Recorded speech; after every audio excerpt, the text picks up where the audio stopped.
J'espère que vous allez tous et toutes très bien.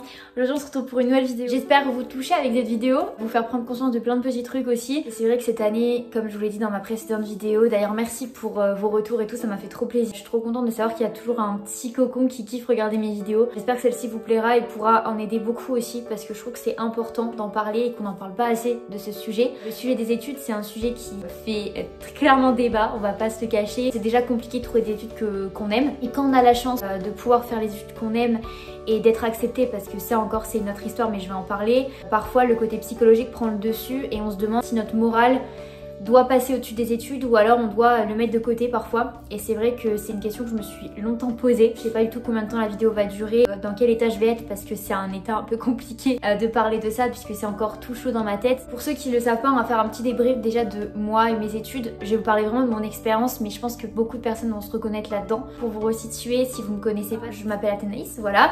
Je suis en master 1 de droit à Lille. Là j'ai fini mon master 1 et normalement je vais en master 2, j'attends mes résultats donc peut-être que quand je posterai cette vidéo j'aurai mes résultats, je sais pas, je vous le mettrai là dans tous les cas. J'ai pour projet de devenir avocate, donc ça c'est vrai que c'est un projet, j'ai la chance depuis on va dire le stage qu'on fait au collège, vous voyez, le stage un peu obligatoire pour essayer de vous trouver un métier alors que bah vous avez 15 ans, vous savez pas vraiment quoi faire déjà de votre journée, donc de votre vie c'est compliqué. Voilà, moi j'avais eu la chance de faire un stage dans un cabinet d'avocat. C'est une filière qui m'a toujours bien apprendre, j'ai ce côté toujours vouloir défendre les autres, de vouloir les aider entre guillemets le mieux que je peux. C'est des valeurs que je retrouvais dans cette filière là et donc c'est pour ça que ça m'avait déjà intéressée à l'époque. Ça je m'a énormément plu. J'ai fait mes 3 ans, j'ai eu ma licence. Si vous voulez que je fasse une vidéo sur la licence vraiment détaillée sur les matières, les épreuves, voilà, je vous la ferai, c'est plus très frais dans ma tête donc là en parler comme ça va être très brouillon, mais si vous voulez que j'organise une vidéo pour la licence, bah n'hésitez pas. Arrive la licence 3, donc je valide ma licence. Je suis plus sûre d'avoir une mention, je crois que j'ai une mention bien à ma licence. Donc la sélection arrive, je sais que le mois de juin c'est une période qui est pas facile pour tout le monde parce que c'est la période des examens,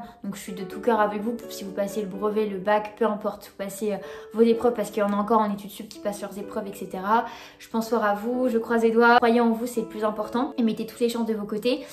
N'abandonnez pas. En les cas, le mois de juin c'est une période très sale, surtout pour les étudiants qui vont aller en études sup en général, que ce soit la plateforme Parcoursup ou la plateforme e-candidat pour les masters, enfin en tout cas je crois que c'est encore ça maintenant, c'est pas généralisé avec leur réforme. D'un côté je devais réviser pour ma licence et mes épreuves et d'un autre côté je devais aussi m'occuper de tout ça. Je sais que je suis adulte mais à cette époque là j'ai toujours vécu comme je vous dis chez mes parents, j'avais pas forcément non plus des responsabilités de malade. Moi je savais que ça allait être compliqué la sélection, je m'étais renseignée avant auprès d'autres étudiants qui avaient déjà passé cette sélection là. Il y a beaucoup de personnes aujourd'hui comparé à avant, je pense à l'époque de mes parents, mes grands-parents, quand j'en parle avec eux, qui font des études super dures, j'ai ce ressenti là de me dire que c'est pas parce que je fais 10 ans d'études après le bac que je vais forcément avoir un boulot, je vais gagner 30 000 €.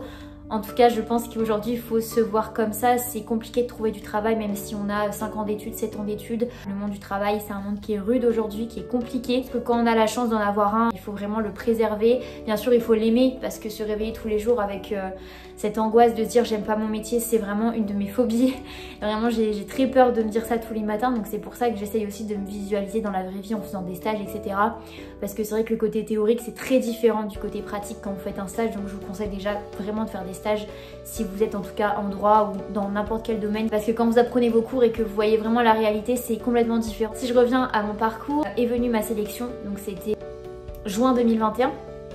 Donc j'ai postulé dans plusieurs villes, dont Lille. J'ai toujours voulu aller à Lille, je sais pas vraiment pourquoi, déjà parce que c'est proche de chez moi. C'est une ville qui est très étudiante, c'est connu aussi pour ça. Lille, ça bouge, il y a beaucoup d'étudiants, donc forcément tu fais des rencontres, etc. Et moi j'aime bien aussi voir du monde et tout, même si j'ai un côté très solitaire, j'ai un côté aussi où j'aime faire la fête. Avec beaucoup de mes copines, on a postulé et on s'est vite rendu compte que la sélection c'était pas du tout ce qu'on imaginait, ou en tout cas c'était amplifié. J'avais toujours ce stress de me dire t'as validé ta licence, mais si t'es pas sélectionné, tu fais quoi en fait, tu vois? Si t'as une licence, c'est cool, t'as bac plus 3, mais d'un autre côté, tu fais quoi avec ça? Parce qu'en droit, avec ça, tu fais pratiquement rien, ou très peu de choses en tous les cas, ou pas quelque chose qui me plaît à 100%. Donc je me suis dit, bon, dans tous les cas, tu kifferas pas ton métier quoi si t'es pas sélectionné. J'ai accédé dans ma fac en master, mais c'est pas du tout un master que je voulais faire. Moi je fais un master assez encore général puisque j'ai des idées un peu brouillon. Je suis indécise de base, voilà, je pense que c'est pas un secret. Compliqué de se dire aujourd'hui je veux faire ça dans ce domaine précis, avec cette spécialité là précisément. Bref, du coup voilà, la sélection en master 1, voilà, j'imaginais pas ça. On m'avait bien sûr pas vendu du rêve en me disant trop simple, tu vas intégrer tout de suite l'université de Lille et ce sera simple. Et c'est vrai que en août le dénouement tombe et je suis la même journée en plus, donc je suis dans mon canapé, je reçois un mail. J'avais postulé dans 3 masters différents à Lille il me semble. que des refus. Que voilà, quand j'en parle, j'ai encore les larmes aux yeux parce que c'était vraiment cette matinée, je m'en souviendrai toute ma vie.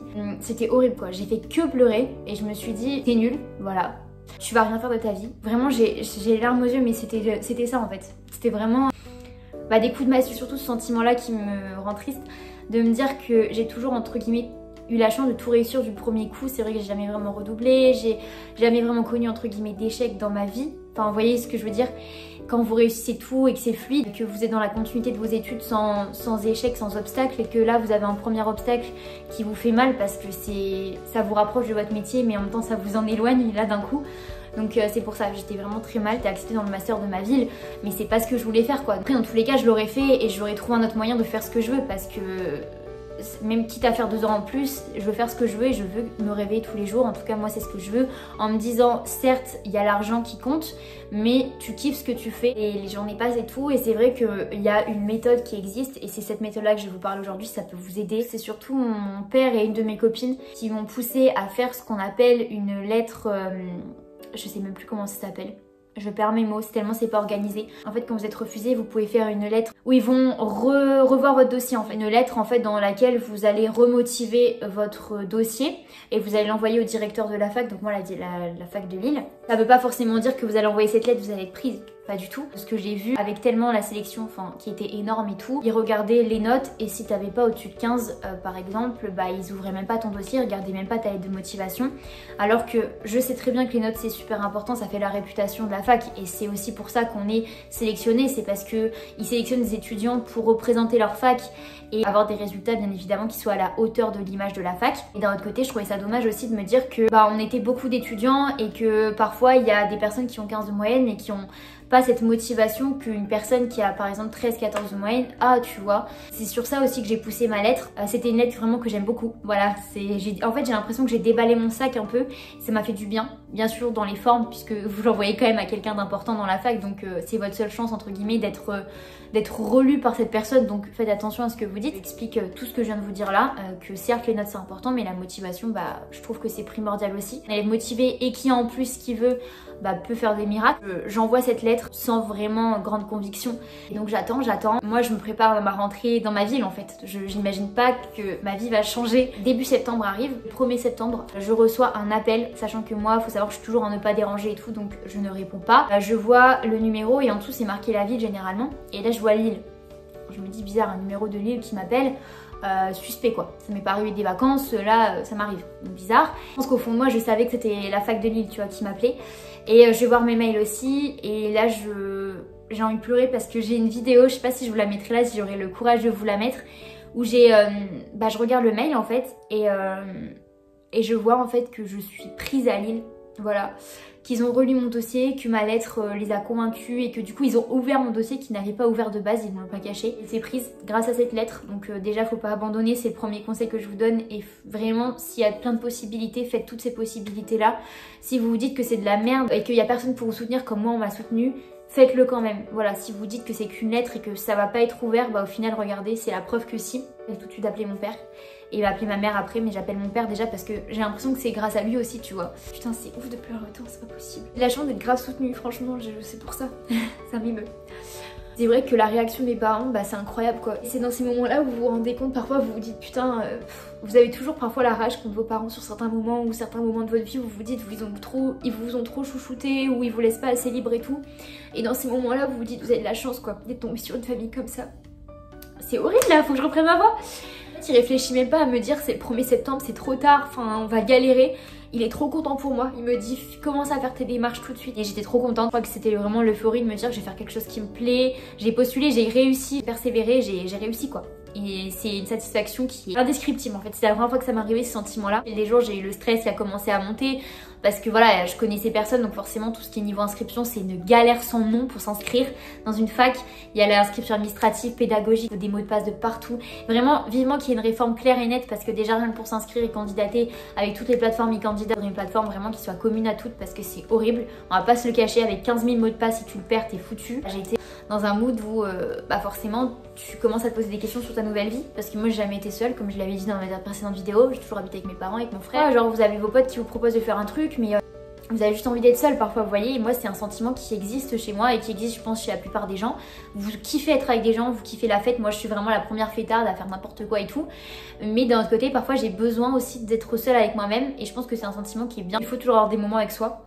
Voilà, quand vous voyez parfois trop de monde, vous avez envie d'être avec vous-même et c'est important. Donc dans ces moments-là, je me suis dit, bon, t'as pas d'appartement, tu vas faire comment? J'ai 2 copines qui sont sur l'île où j'étais vraiment copine avec elles, puisqu'après j'ai des connaissances, mais je me voyais pas dire, bon coucou, je peux habiter chez toi parce que je suis clodo, hein, on va pas se le cacher. Copine qui, le timing s'est très bien fait, la première semaine de septembre où je commençais mes cours, était pas dans son appartement, elle m'a prêté son appartement, donc déjà premier remerciement parce que sans cette copine-là, je pense que faire des allers-retours c'est compliqué et j'aurais arrêté si j'avais fait ça. À partir de là, j'ai une autre copine qui est en colocation avec d'autres filles. Je me suis rendu compte déjà que c'était vraiment une bonne copine parce que franchement ayez des copines comme ça, vraiment ayez des copines comme ça parce qu'il y en a qui vont se dire ah ouais bah il vous propose même pas directement, m'a proposé et tout. J'ai dit ça, elle m'a direct proposé, donc vraiment pour vous dire que c'est des bonnes copines et que j'ai de la chance de les avoir aussi. Du coup de septembre à fin octobre j'avais rien. Bien sûr, je cherchais pour un appartement. Au final, je me suis tournée vers une résidence étudiante. Ça, pareil, si vous voulez que je fasse une vidéo sur ça, je trouve que c'est vraiment bien le concept de résidence étudiante. Moi, je kiffe en tout cas.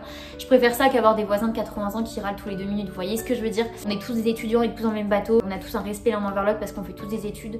Donc, je trouve ça vraiment bien le concept. En octobre, je signe enfin mon bail et je rentre dans mon appartement. Donc là, c'est la période où j'étais le plus heureuse de ma vie, vraiment. En plus, j'ai commencé à me faire des nouvelles amies. Moi, j'ai l'impression que je les connais depuis 10 ans tellement c'est des personnes incroyables qui me comprennent, je suis naturelle avec elles, tu vois, donc vraiment pour moi c'est vraiment, elles sont dans mon cœur aussi et c'est incroyable, tu vois, de rencontrer des gens comme ça. Et je sais qu'il y a beaucoup de personnes qui parfois rentrent dans une école et se retrouvent seules toute l'année et qui n'arrivent pas à se faire des amis et tout, et c'est compliqué. J'arrive dans mon appart, je suis trop contente parce que voilà, il faut décorer ton appart. Moi c'est une période que j'ai trop kiffé, c'était incroyable quoi. Enfin en plus j'ai un appart, j'ai de la chance, j'ai un trop bel appart, je suis amoureuse de mon appart, je me sens bien dedans, je me sens comme chez moi, et alors que je sais, je suis très casanière, faut le savoir, c'est à dire que chez les autres c'est pas chez moi, donc là c'est vraiment que je me sens chez moi, je suis comme chez mes parents, donc c'est mon appartement, mon bébé.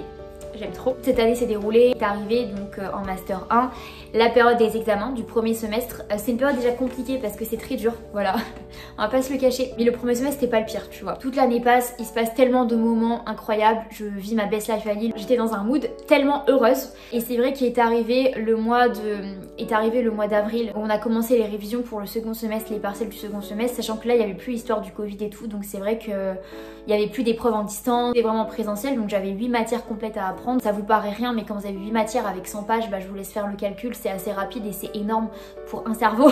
Sachant que je m'organise quand même toute l'année, je fais mes fiches assez régulièrement, je suis quelqu'un qui va tout le temps à la bibliothèque, enfin je kiffe. Bah, c'est un espace où tu travailles mais tu te sens bien, travailler tous les jours, hein, vous pouvez demander à tous ceux qui m'entourent, mes parents me voyaient travailler tout le temps. Je commence à 8h, je finissais à 18h, enfin vous voyez. Après donc du coup j'avais 2 semaines d'examen, donc la dernière semaine d'avril, la première semaine de mai, et sur 8 épreuves j'en avais appris même pas la moitié en commençant mes examens. Donc déjà j'étais hyper stressée parce que c'est un sentiment qui m'était pratiquement jamais arrivé d'apprendre du jour au lendemain des matières. C'est plus des matières où t'apprends et tu bachotes, tu vois, c'est des matières où c'est parfois technique. Donc je me suis dit tu vas jamais y arriver, t'es dans la merde. Là j'ai commencé à avoir un sentiment que j'avais jamais connu. Je commence à réviser et tout et j'ai eu un sentiment où pendant 2 semaines j'étais recroquevillée sur moi sans vraiment avoir le temps d'appeler ma famille, sans voir des gens en fait, à part quand je passais mes examens, mais on parlait que d'examens, on était tous stressés, donc moi j'évitais de parler parce que quand je suis stressée et que je vois les autres qui stressent et qui parlent des examens, ça me stresse. J'avais pas de vie, voilà, vraiment, et c'était une période très sombre, vraiment très sombre. Là je vais parler vraiment à cœur ouvert, il y a peut-être mes parents qui vont même pas savoir ce que je vais dire là. J'ai pas osé en parler au début à mes parents ni à mes amis parce qu'on a tous notre vie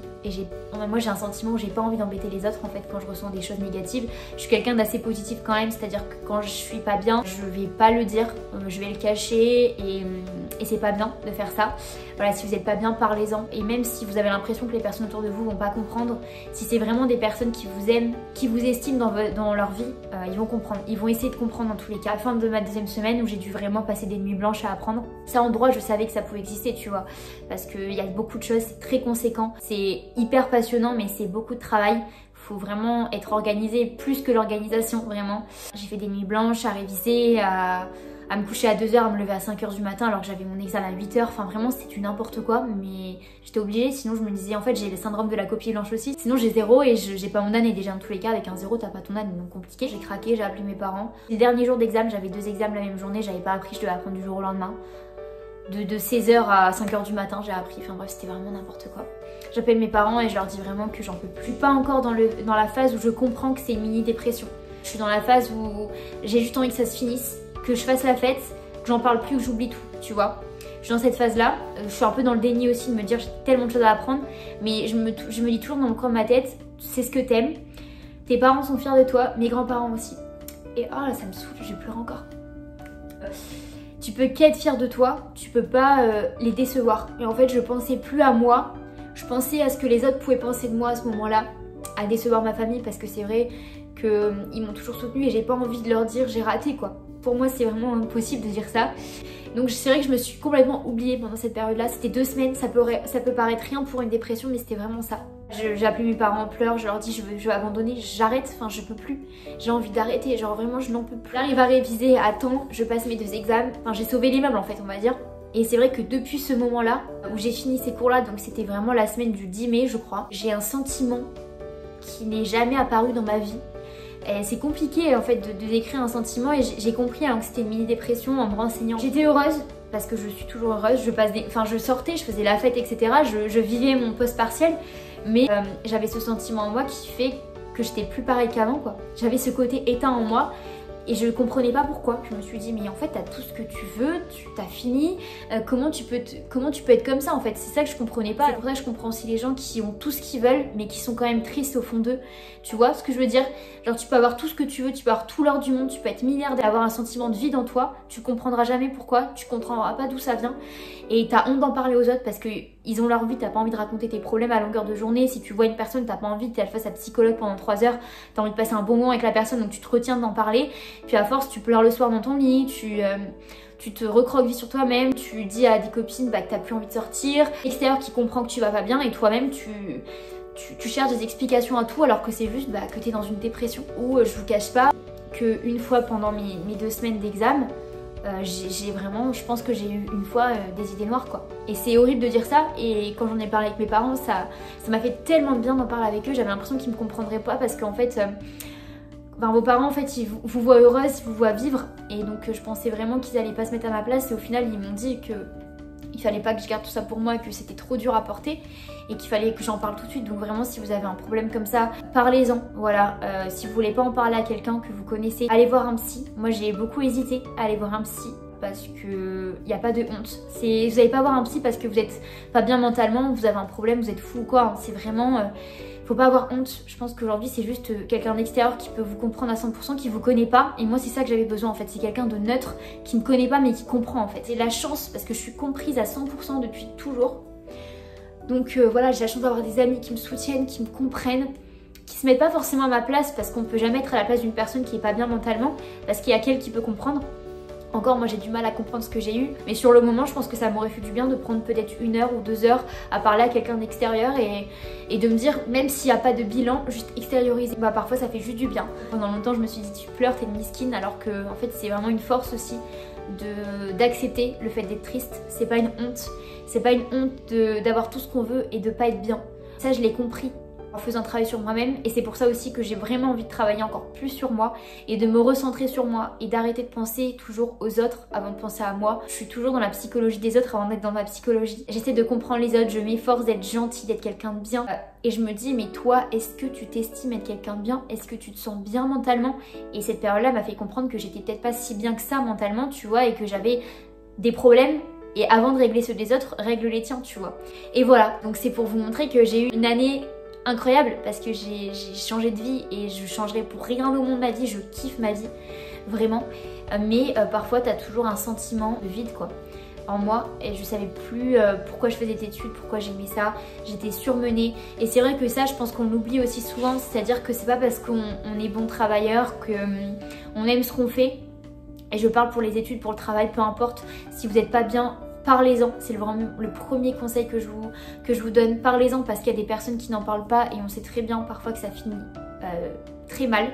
C'est pour ça, même si vous êtes quelqu'un d'extérieur dans l'entourage et que vous voyez qu'une personne n'a pas le même comportement et que vous vous dites c'est peut-être une passade, demandez-lui quand même, essayez d'en parler avec cette personne, essayez de la convaincre d'aller en parler à quelqu'un, un psy. Moi je sais que c'est avec mes études parce qu'on s'en rend pas compte non plus et je pense que Le système scolaire en général est fait pour qu'on s'en rende pas compte et c'est malheureux et je pense que ça devrait changer aussi le fait qu'il y a tellement de pression qui est mise sur les étudiants.